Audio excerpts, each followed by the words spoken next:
ओम Shanti. Good morning. मैं doctor Roza आज आपको कैंसर के बारे में कुछ इन्फॉर्मेशन शेयर करना चाहती हूँ। हेल्थ इज़ वेल्थ बोलते हैं। अगर हमारे पास हेल्थ है तो हम कुछ भी कर सकते हैं, लेकिन कैंसर ऐसी चीज़ है, अगर आ जाती है तो हमारा हेल्थ भी गया और वेल्थ भी गया, क्योंकि बहुत समय, एनर्जी और धन भी जाता है इसमें ट्रीटमेंट करने के लिए। तो कैंसर क्या है, पहले तो ये जान लेते हैं। कैंसर वो है कि अबनॉर्मल ग्रोथ ऑफ टिश्यूज़ है। हमारे बॉडी में कौन सा भी ऑर्गन में सेल्स अगर रैपिडली ग्रो हो जाते हैं अनकंट्रोलेबल, वो कैंसर कहते हैं। नॉर्मली तो हमारे बॉडी में सेल्स तो जनरेट होता है एक कंट्रोल्ड वे में, जैसे नाखून बढ़ते हैं, बाल बढ़ते हैं, अदर टिश्यूज़ के सेल्स भी एवरीडे बढ़ते रहते हैं, वो जो हमें दिखता नहीं है। लेकिन जब ये अबनॉर्मल हो जाता है तो उसको कैंसर कहते हैं। तो कैंसर से बचने के लिए हमें पहले ये जानना ज़रूरी है कि उसके कारण क्या होते हैं।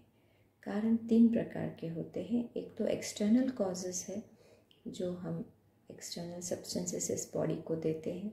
दूसरा है इंटरनल कॉजेज़ एंड तीसरा अननोन और एनवायरमेंटल कॉजेज़।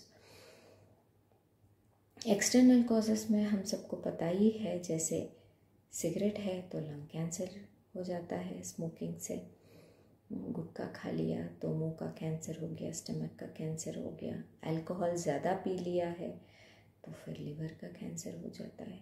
ये लंबे समय ये ऐसे सब्सटेंसेस यूज़ करते हैं तो कैंसर हो जाता है, ऐसा नहीं कि एक दिन या 2 दिन। तो इससे बचने के लिए, क्योंकि ये एडिक्शंस हो जाते हैं, तो हमें उनसे बचना है। इवन ये देखा गया कि नॉनवेज फूड से कोलन का कैंसर, लार्ज बवल का भी कैंसर हो सकता है, जो हमारा गट है उसका कैंसर हो सकता है। तो कहने का भाव ये है कि अगर हमें कैंसर से बचना है तो हमें हेल्दी लाइफस्टाइल अपनाना है, सिंपल वेजिटेरियन फूड लेना है, तो इन और बाकी कोई भी चीज़ का इस्तेमाल हमें नहीं करना है।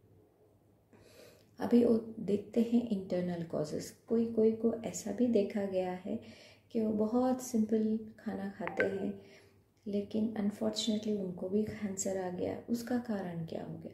कभी कभी ये भी देखा गया कि आपके इंटरनल थॉट्स, अगर इंटरनल में बहुत नेगेटिविटी है, हेट्रेड है, जेलसी है, फियर है, ये भी कभी कभी अपने बॉडी में टिश्यूज़ को जनरेट करता है, सिग्नल देता है कि वो कैंसर जनरेट करे। इसीलिए बहुत सावधानी रखनी है कि अपना एक्सटर्नल हम क्या ले रहे हैं और हमारा माइंड में क्या चल रहा है। अगर पॉजिटिव थॉट्स होते हैं, सिंपल लिविंग होता है, तो हम बच सकते हैं।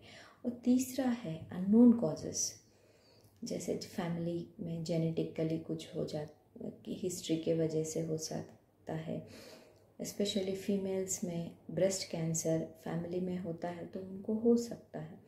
तो उसके लिए अवेयरनेस, सेल्फ ब्रेस्ट एग्जामिनेशन करना है और चेक करना है। कभी डाउट आया तो गायनेकोलॉजिस्ट के पास जाना है। ये सिंपल प्रिकॉशंस हम लेंगे तो कैंसर से बच सकते हैं। लेकिन बाय चांस हो भी गया है कैंसर, तो क्या करें? तो भी कोई प्रॉब्लम नहीं है। बहुत पर्सन्स ने, बहुत सारे इंसानों ने इस कैंसर को जीत लिया है, तो कोई डरने की बात नहीं है। कैंसर पे हम विजय पा सकते हैं। उसके लिए बस हिम्मत की ज़रूरत होती है। एक तो हिम्मत और दूसरी परमात्मा की शक्ति। जब हम अपने लाइफ के बारे में पॉजिटिव रहते हैं और श्रेष्ठ कर्म करते हैं और फिर शुद्ध विचार रखते हैं और बहुत सारा विल पावर हमारे अंदर होता है, तो परमात्मा की शक्ति इसमें जुड़ जाती है और फिर वो कनेक्शन से, परमात्मा की कनेक्शन से हम ऐसे मुश्किलों को जीत सकते हैं। बहुत सारे भाई बहनों ने ऐसे मुश्किल घड़ियों को भी पार कर लिया है और अपने जीवन को फिर से नॉर्मल बना दिया है। तो अल्टीमेटली मैं यही कहना चाहती हूँ कि हमें हेल्दी रहने के लिए हमारा लाइफस्टाइल बहुत इम्पॉर्टेंट है। हम कौन सा लाइफस्टाइल फॉलो करते हैं, और फिर हमें अपना जीवन को सुखी और शांति से गुजार सकते हैं। So wish you all a very healthy and happy life. ओम शांति।